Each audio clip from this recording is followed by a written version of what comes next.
BD91 news. DJ ఆటోలో కవిత అదుపులోకి. రైతుల పరుగులు. వికారాబాద్ జిల్లాలో ఉద్రిక్త పరిస్థితులు నెలకొన్నాయి. బీఆర్ఎస్ నాయకురాలు కల్వకుంట్ల కవిత నిర్వహించిన రాస్తారోకో సందర్భంగా ఉద్రిక్తత చోటు చేసుకుంది. డీజే సౌండ్ ఆటోలో ప్రయాణిస్తున్న కవితను పోలీసులు అదుపులోకి తీసుకున్నారు.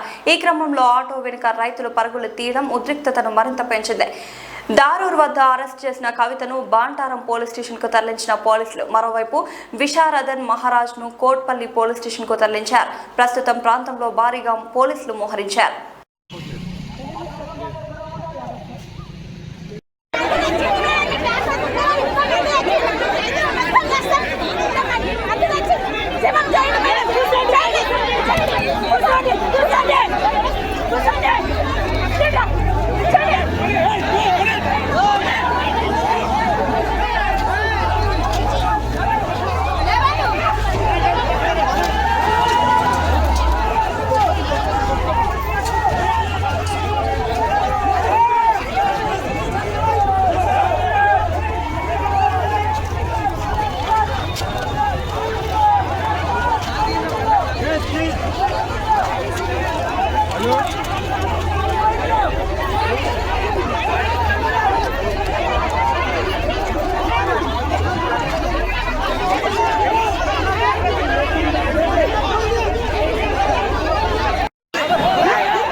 భూమిని ఇష్టపూర్వకంగానే విక్రయించా. ఆంజనేయులు మంత్రి పొన్నం ప్రభాకరన్ పై వస్తున్న ఆరోపణలు నిరాధారమని ఆంజనేయులు స్పష్టం చేశారు. హైదరాబాద్ ప్రెస్ క్లబ్ లో కుటుంబ సభ్యులతో కలిసి నిర్వహించిన విలేకరుల సమావేశంలో ఆయన ఈ వ్యాఖ్యలు చేశారు. తమకు వారసత్వంగా వచ్చిన భూమిని పూర్తిగా తమ ఇష్టపూర్వకంగానే విక్రయించామని తెలిపారు. ఏళ్ల తరబడి కొనసాగిన భూ తగాదాల అనంతరం యాజమాన్య హక్కులు పొందిన తర్వాతి బాలాజీ అనే సంస్థకు భూమిని అమ్మినట్లు తెలిపారు. తమ ముత్తాత వారసుల్లో కొందరు ఉద్దేశపూర్వకంగానే మంత్రిపై ఆరోపణలు చేస్తున్నారని ఆంజనేయులు పేర్కొన్నారు. మంత్రిపై వస్తున్న ఆరోపణల్లో ఎలాంటి నిజం లేదని స్పష్టం చేశారు. అయ్యా, నా పేరు రాగం ఆంజనేయులు. మేము యాదవ్ కుటుంబానికి చెందిన వ్యక్తులు. అయితే మా తాతగారి పేరు రాగం మల్లయ్య. 1965 నుండి 66లో ఈ జాగలన్నీ కొన్నారు. ఒకటో హైదరాబాద్కు రోడ్డుకు కొంచెం జాగా కొన్నారు. అదే వరంగల్ రోడ్డుకు రంగదాంపల్లి అనే గ్రామంలో వరంగల్ రోడ్డుకు కొంచెం జాగా కొన్నారు. మొత్తం ఈ కొన్న జాగని మా తాతగారైన రాగం మల్లయ్య 1992లో చనిపోయినాక ఆయనకు 5గురు కుమారులు కొడుకులను. ఫస్ట్ కొడుకు పేరు రాగం రాములు, రెండో ఆయన పేరు రాగం ఎల్లయ్య, మూడో ఆయన పేరు రాగం ఐలయ్య, నాలుగో ఆయన పేరు రాగం గౌరయ్య, ఐదో ఆయన పేరు రాగం సర్వయ్య. అయితే మా తాత 92లో చనిపోయినప్పుడు ఈ 5గురికి దాన్ని ఏమంటారు విరాసత్తుగా సంక్రమించిన జాగలి. అయితే సుమారుగా 5గురు కొడుకులకు 5 ఎకరాల 10 గుంటలు, ఒకరికి 5 ఎకరాల 11 గుంటలు, ఒక గుంట అటు ఇటు సుమారుగా అందరికి సమానంగా పంచించారు. 26 ఎకరాల చిన్న పంచించినప్పుడు ఎవరి వాళ్ళు సాగు చేసుకుంటున్నాం, మంచిగానే ఉంటున్నాం. అయితే ఈ రాగం ఎల్లయ్య అనే వ్యక్తి, అంటే మా తాతగారి రాగం మల్లయ్యకు రెండో కుమారుడైన రాగం ప్రతిసారి ఎలిగేషన్ చేయడం, ప్రతిసారి రాంగ్ ఇన్ఫర్మేషన్ చేయడం, ఫాల్స్ ఇన్ఫర్మేషన్ చేయడం, రాంగ్ ఇంటర్ప్రిటేషన్ చేయడం, ఈ అధికారుల చుట్టూ తిరగడం, మాకు ప్రతి దాంట్లో ఈ ఆస్తి విషయమే కాదు వేరే ఫ్యామిలీ ఇష్యూస్లలో కూడా ఎలిగేషన్ చేయడం, చిన్నదాన్ని పెద్దగా చేయడం, ఇవన్నీ చేస్తూ మాకు ఎంఆర్ఓ గారి దగ్గరికి వెళ్ళి ఏది మాకు విరాసత్ తర్వాత ఈ జాగా ఏదైతే విరాసత్ తర్వాత ఏదైతే 5 ఎకరాల 10 గుంటలు 11 గుంటలు సుమారు వచ్చినాక ఎంఆర్ఓకు అప్లికేషన్ పెట్టుకున్నాం. ఇది జాగా అంతా మాకే రావాలి అని అప్లికేషన్ పెట్టుకుంటే ఎంఆర్ఓ పరిశీలించి వెంటనే దీన్ని రిజెక్షన్ చేస్తే అదే రిజెక్షన్ పేపర్ని పట్టుకొని ఆర్డీఓ దగ్గరికి వెళ్ళి అది ఆ హియరింగే రాకముందుకే మేము తప్పైంది, మాది తప్పు జరిగింది అని వాళ్ళ తాత రాగం ఎల్లయ్య, వాళ్ళ కొడుకు రాగం రాజయ్య, వాళ్ళ కొడుకు ఇప్పుడు రాగం శ్రీను కూడా సంతకాలు ఇవన్నీ జరిగినాయి. దాని తర్వాత మళ్ళీ ఆర్డీఓ గారి దగ్గర వాళ్ళు తప్పని వాళ్ళే పత్రం పెట్టిండ్రు. వాళ్ళే వెనుకకు తీసుకున్న పేపర్ని మళ్ళీ మా పొలాలని మేమే సాగు చేసుకుంటా అంటే 2000 సంవత్సరంలో మేము వరంగల్లో ఉంటాం, వ్యాపారాలు చేసుకుంటాను. 2000 సంవత్సరం ప్రతి సంవత్సరం పహానీల కోసం వచ్చి తీసుకొని మా భూమిలో మేము చేసుకుంటూ ఇట్లా కవులుకి ఇచ్చుకుంటూ వస్తా అంటే పహానీలు అడిగితే మీ కొన్ని రాంగ్ ఎంట్రీలు ఎక్కినాయని మాకు మెమో ఇష్యూ చేసి ఎవరు ఎంఆర్ 2000 సంవత్సరంలో. అరే ఈ మెమో అని ఆర్డీఓ దగ్గరికి వెళ్ళి ఆయన దగ్గర అప్లికేషన్ పెట్టుకుంటే ఆయన పేరు రామకృష్ణ ఆర్డీఓ గారు 2001 నాడు ఆర్డీఓ దగ్గర మాకు సెటిసైడ్ చేసి మళ్ళీ మాకు ఇచ్చినప్పుడు ఇక ప్రతిసారి ఇదే పని చేయడం.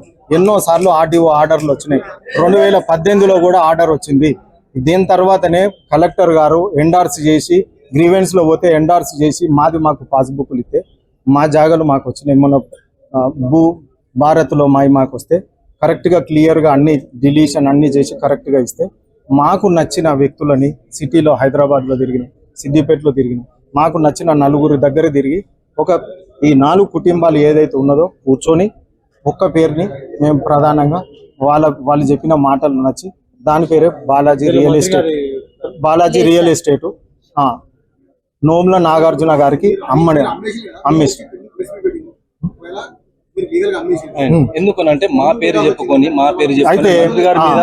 అయితే ప్రతిసారి ఇప్పుడు మేము ఇప్పుడు బాలాజీ రియల్ ఎస్టేట్ వారికి అమ్ముకున్నాక కూడా ఎలిగేషన్ ఇలా పొన్నం సార్ ఉన్నది, పొన్నం ప్రభాకర్ సార్ వాళ్ళది ఉన్నది, మినిస్టర్ చేయబట్టి ఇవన్నీ జరిగినాయి, మినిస్టర్ చేయబట్టే ఇక్కడ ఎంఆర్ఓ దగ్గర మ్యానిపులేట్ చేసి ఆర్డీఓ దగ్గర చేసి పాస్బుక్లు ఇచ్చిన ప్రతి వీడియోలో ఈ మధ్య కాలంలో ఈ 30 రోజులలో 10 వీడియోలు సడన్ గా వీడియో వెనుక వీడియో అంత తప్పుడు ఇన్ఫర్మేషన్, తప్పుడు మంత్రుల గారి పేర్లు చెప్పడం.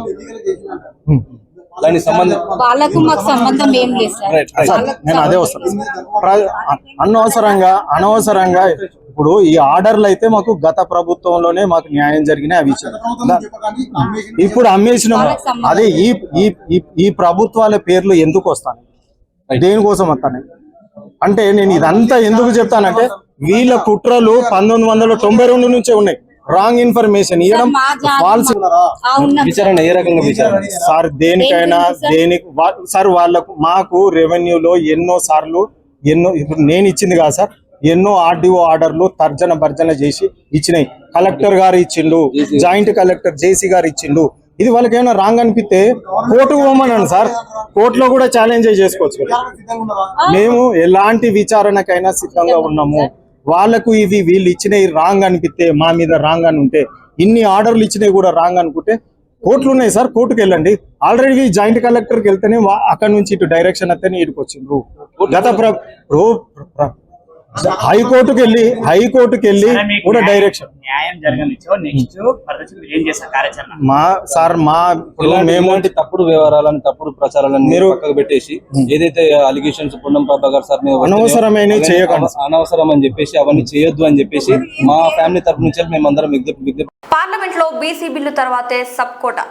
ఆర్ కృష్ణయ్య పార్లమెంట్లో బీసీ బిల్లు ప్రవేశపెట్టిన తర్వాతే మహిళలకు బీసీ సబ్ కోటా సాధ్యమవుతుందని బీసీ సంక్షేమ సంఘం జాతీయ అధ్యక్షుడు రాజ్యసభ సభ్యుడు ఆర్ కృష్ణయ్య తెలిపారు. ప్రధానమంత్రి నరేంద్ర మోదీ తీసుకుంటున్న నిర్ణయాల చారిత్రాత్మకని పేర్కొన్న ఆయన బీసీ బిల్లు ప్రవేశపెట్టాలని మోదీని కలిసి విజ్ఞప్తి చేస్తామని తెలిపారు. బీసీ వర్గానికి చెందిన మోదీ హయాంలో ఇది జరగకపోతే ఇక ఎప్పుడూ జరగదని తెలిపారు.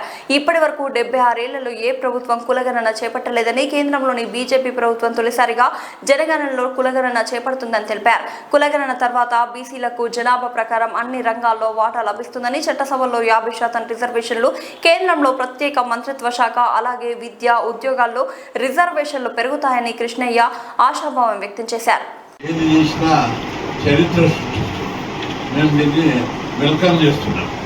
అయితే ఇదే సందర్భంగా మేము ప్రధానమంత్రి ఇటీవల కలిసినప్పుడు బీసీ బిల్లు కూడా పెట్టాలి, పార్లమెంట్లో చట్టసభల్లో బీసీలకు 50% రిజర్వేషన్లు పెట్టాలని కోరడం జరిగింది. బీసీ బిల్లు పెట్టి చట్టసభలో బీసీలకు 50% రిజర్వేషన్లు పెడితే ఆటోమేటిక్గా బీసీ ఉమెన్స్కు సబ్ కోటా వస్తాయి 50%. బీసీ ఉమెన్స్కు సబ్ కోటా రావాలంటే పార్లమెంట్లో బీసీ బిల్లు పెట్టాలి, పెట్టినప్పుడే బీసీ మహిళలకు సబ్ కోటా వస్తుంది. బీసీ బిల్లు లేకుండా బీసీ మహిళలకు సబ్ కోటా రాదు. ఇది టెక్నికల్ అంశం. మన బీసీ సంఘాలు, ప్రతిపక్ష పార్టీలు కూడా గమనించి మీరందరూ బీసీ బిల్లు గురించే మనం పోరాడదాం. మేమందరం ఆల్రెడీ ప్రధానమంత్రి దృష్టికి 30 సార్లు తీసుకొచ్చాము. ఇంకా అది మొన్న కూడా కలిసినప్పుడు కూడా తీసుకున్నాను. ఆ ప్రధానమంత్రి స్పందించాడు. బీజేపీ పార్టీ ఏదో బీసీలకు వ్యతిరేకమనే ముద్ర వేయడానికి ప్రతిపక్షాలు ప్రయత్నిస్తున్నాయి. ఇది సరికాదు. ఎందుకంటే బీజేపీ పార్టీ దేశంలోనే చరిత్రలో సృష్టించే అనేక అంశాలు, బిల్లులు పార్లమెంట్లో బీజేపీ పార్టీ ఒక బీసీని ప్రధానమంత్రి చేశారు.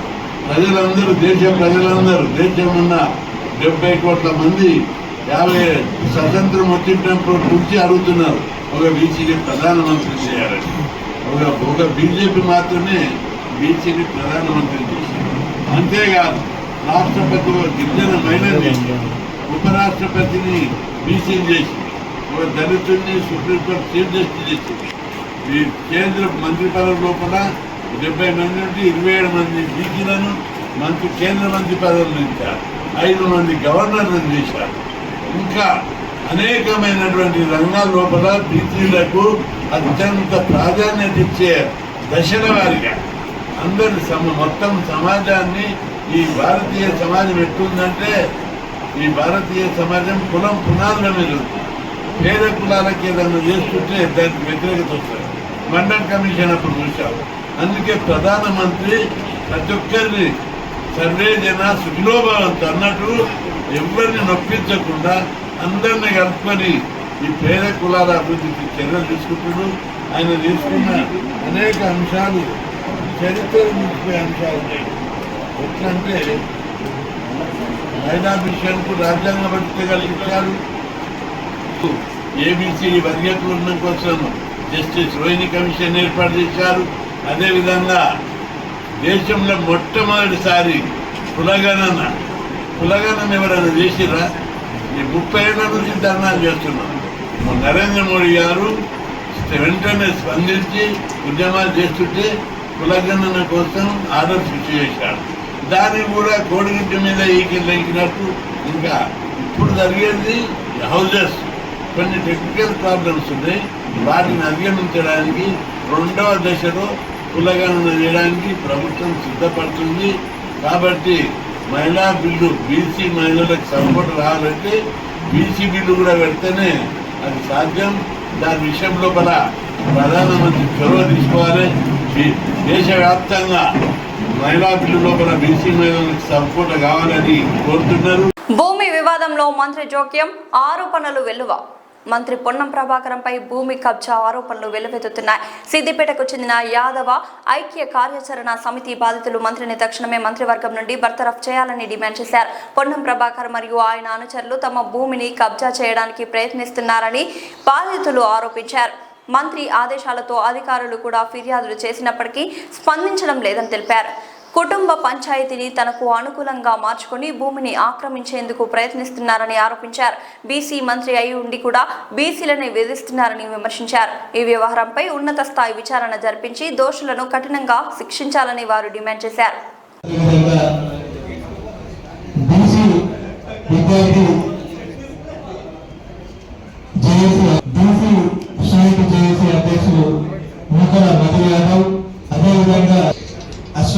Osmania university BC student JAC నాయకులు అశ్వన్ కుమార్ గారు, ఇంకా బాధితులు యాదవ్ సంఘాల జేఏసీ రాష్ట్ర ప్రధాన కార్యదర్శి కూడా రావడం జరిగింది. ఇతరుతో పాటు మా జేఏసీ సభ్యులు కూడా దగ్గరలో ఉన్నారు. వారు కూడా అక్కడ జిల్లాలో భూ ఆక్రమణ జరిగిందో మా బాధితుల మాట్లాడడం జరుగుతుంది. తర్వాత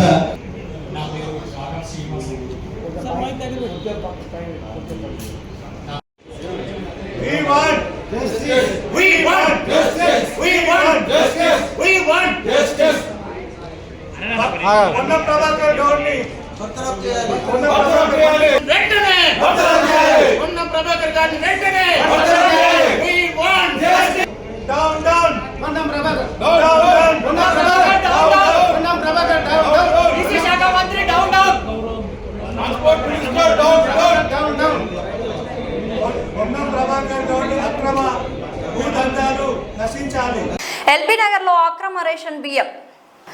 ఎల్బీ నగర్ నియోజకవర్గంలో అక్రమంగా నిల్వ ఉంచిన రేషన్ బియ్యం గోదాం బయటపడింది. లింగోజిగూడ డివిజన్ పరిధిలోని కార్మంఘాట్ ప్రాంతంలో కాంగ్రెస్ నాయకులు నిర్వహించిన తనిఖీల్లో ఈ విషయం వెలుగులోకి వచ్చింది. టీపీసీసీ అధికార ప్రతినిధి స్థానిక కార్పొరేటర్ దార్పల్లి రాజశేఖర్ రెడ్డి సూచన మేరకు శ్రీనివాస కాలనీలో నిల్వ ఉంచిన రేషన్ బియ్యాన్ని కాంగ్రెస్ కార్యకర్తలు గుర్తించి వెంటనే పోలీసులకు సమాచారం అందించారు. సంఘటనా స్థలానికి చేరుకున్న అధికారులు గోదాంను సీజ్ చేశారు. ఈ సందర్భంగా పార్టీ నేతలు మాట్లాడుతూ ప్రజాప్రభుత్వం అయిన రేవంత్ రెడ్డి నాయకత్వంలో పేదలకు సన్నబియ్యం అందించాలనే లక్ష్యంతో కొత్త రేషన్ కార్డులు జారీ చేస్తున్న సమయంలో కొందరు డీలర్లు అక్రమంగా బియ్యం అమ్మడం బాధాకరమని తెలిపారు. పేదల హక్కులను దోచుకునే ఇటువంటి చర్యలపై కఠిన చర్యలు తీసుకోవాలని, భవిష్యత్తులో ఇలాంటి ఘటనలు పునరావృతం కాకుండా చూడాలని అధికారులను కోరారు.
కార్యకర్త సస్పెన్షన్. జిల్లా అధ్యక్షుడు కీలక నిర్ణయం. రంగారెడ్డి జిల్లా ఎల్బీ నగర్ నియోజకవర్గ పరిధిలోని వనస్థలిపురంలో బీజేపీ జిల్లా కార్యాలయంలో నిర్వహించిన పత్రికా సమావేశంలో జిల్లా అధ్యక్షుడు వనిపల్లి శ్రీనివాసరెడ్డి కీలక నిర్ణయం ప్రకటించారు. మన్సూరాబాద్కు చెందిన గుమ్మకొండ ముత్యంరెడ్డి పార్టీ కార్యకర్తగా చెప్పుకుంటూ పార్టీకి నష్టం కలిగించే విధంగా వ్యవహరిస్తున్నాడని ఆయన ఆరోపించారు. వివిధ నాయకుల వద్ద నుండి డబ్బులు వసూలు చేయడం, కార్యకర్తల మధ్య విభేదాలు సృష్టించడం వంటి చర్యలకు పాల్పడుతున్నారని తెలిపారు. అదేవిధంగా సోషల్ మీడియాలో రాష్ట్ర నాయకులపై అనుచిత వ్యాఖ్యలు చేయడం, అసత్య ప్రచారం చేయడం కూడా అతని నిత్య చర్యగా మారిందని విమర్శించారు. ఇటీవల పార్టీ నాయకులు, కార్యకర్తలు అతనికి సహకారం నిలిపివేయడంతో ప్రత్యర్థి పార్టీలతో కుమ్మక్కై పార్టీ ప్రతిష్టను దెబ్బతీయడానికి ప్రయత్నిస్తున్నారని ఆరోపించారు. ఈ నేపథ్యంలో పార్టీ నియమ నిబంధనలకు విరుద్ధంగా వ్యవహరించిన గుమ్మకొండ ముత్యంరెడ్డిని భారతీయ జనతా పార్టీ నుండి తక్షణమే సస్పెండ్ చేస్తున్నట్లు ప్రకటించారు. ఈ కార్యక్రమంలో పలువురు బీజేపీ నాయకులు పాల్గొన్నారు.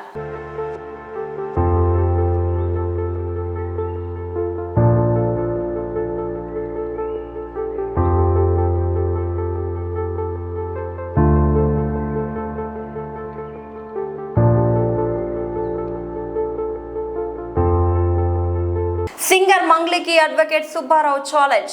సింగర్ మంగ్లీపై వస్తున్న స్కామ్ ఆరోపణల నేపథ్యంలో అడ్వకేట్ సుబ్బారావు బహిరంగ సవాల్ విసిరారు. స్కామ్ లో ఎలాంటి ప్రమేయం లేకపోతే రేపు బషీర్బాగ్ ప్రెస్ క్లబ్ లో చర్చకు రావాలని ఆయన పిలుపునిచ్చారు. తన వద్ద మంగ్లీ, ఆమె తమ్ముడు మరియు ఇతరులకు సంబంధించిన ఆడియో, వీడియో ఆధారాలు ఉన్నాయని పేర్కొన్నారు. తన క్లయింట్తో పాటు పలువురు బాధితులు కోట్ల రూపాయల మేర మోసపోయారని ఆరోపించారు. మొత్తం ఈ స్కామ్ విలువ 200 నుండి 300 కోట్ల వరకు ఉంటుందని తెలిపారు. అలాగే మంగ్లీ తనను సైలెంట్ కావాలని 10 లక్షలు ఆఫర్ చేసినట్లు కూడా ఆరోపించారు. ఈ అంశంపై బాధితులతో కలిసి రేపు మధ్యాహ్నం 12 గంటలకు డీజీపీ కార్యాలయానికి వెళ్లి ఫిర్యాదు చేస్తామని తెలిపారు. ముఖాముఖి చర్చకు సిద్ధంగా ఉన్నామని, మీడియా ముందే నిజాలు బయట పెడతానని సుబ్బారావు స్పష్టం చేశారు. ట్రాన్సాక్షన్స్ ఇదిగోండి హేమాకాంత్ రెడ్డి ఒక నిమిషం. హేమాకాంత్ రెడ్డి మంగ్లీ గారు, ఇదిగోండి హేమాకాంత్ రెడ్డి, మీరు రేపొద్దున మధుని తీసుకొని రండి, ఓకేనా? Open challenge. హేమాకాంత్ రెడ్డి మా దగ్గరే ఉందో, హైదరాబాద్లో బాధితులందరూ ఉన్నారు. మీరు మధుని తీసుకొని, శైలజ చౌహాన్ని తీసుకొని, భరత్ చౌహాన్ని తీసుకొని, ఇంకా మేము చెప్పిన మీ తమ్ముడిని తీసుకొని ప్రెస్ క్లబ్కి 2 గంటలకు రాగలిగితే రండి, లేదంటే 12 గంటలకి డీజీపీ ఆఫీస్కి రండి. బాధితుల తరఫున మీరు పోరాటం చేస్తారు కదా, బాధితులందరూ ఎక్కడ ఉన్నారు. మీరు ఆరోపణ చేస్తున్న హేమాకాంత్ రెడ్డి అయితేనే నేను హైదరాబాద్లో మా దగ్గరే ఉంటాం, మీడియా సముఖంగా చెప్తున్నా, రమ్మనండి. మీరు ఏమి అడుగుతారో అడగండి, ఆవిడ ఏ ఆధారాలు ఉన్నాయో అడగండి. మమ్మల్ని ఆధారాలు అంటే అన్నీ ఇచ్చినాం, ఆవిడ ఒక్క ఆధారం చూపించట్లేదు. మరి మీరు ఎందుకు అడగట్లేదు? దయచేసి మీడియా మిత్రులందరికీ కూడా నేను ప్రాధేయపడి చెప్తున్నా, ఆవిడని ఆధారాలు అడగండి. రేపు బషీర్బాగ్ ప్రెస్ క్లబ్ కి బాధితులందరినీ తీసుకొని మీరు వస్తున్నా. బాధితులందరినీ తీసుకొని నేను మోస్ట్ ప్రాబబ్లీ రాకపోవచ్చు, ఎందుకంటే నాకు హైకోర్టులో రిట్ పిటిషన్ ఉంది కాబట్టి. మా తిరుమల ఉన్నారు, బాధితులందరూ ఉన్నారు. యాజ్ వెల్ యాజ్ పాసిబుల్ నేను కూడా వస్తా, యాజ్ వెల్ యాజ్ పాసిబుల్ అయితే నేను కూడా వస్తా. ఓపెన్ ఛాలెంజ్ మంగ్లీ గారు, మీరు తప్పు చేయకపోతే రండి, వీళ్ళందరినీ తీసుకొని రండి, మీ దగ్గర ఉన్న ఆధారాలు తీసుకొని రండి. అడ్వకేట్ సుబ్బు మీకు 10 లక్షలు డిమాండ్ చేసిన ఆధారాలు పట్టుకొని రండి. లేదంటే అది. Thank you. దీవాల్టి బులెటిన్ అప్డేట్, మరొక బులెటిన్ మళ్ళీ కలుద్దాం. అంతవరకు సెలవు.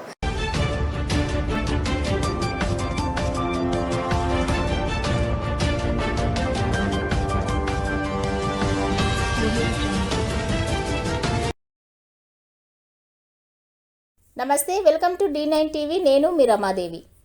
Shri Chaitanya group of schools, Balajinagar, కొర్రెంల పాఠశాల విద్యార్థులకు విద్యా నైపుణ్యంతో పాటు పాఠ్యేతర అంశాల కలయికతో కూడిన సంపూర్ణ విద్యను అందిస్తోంది.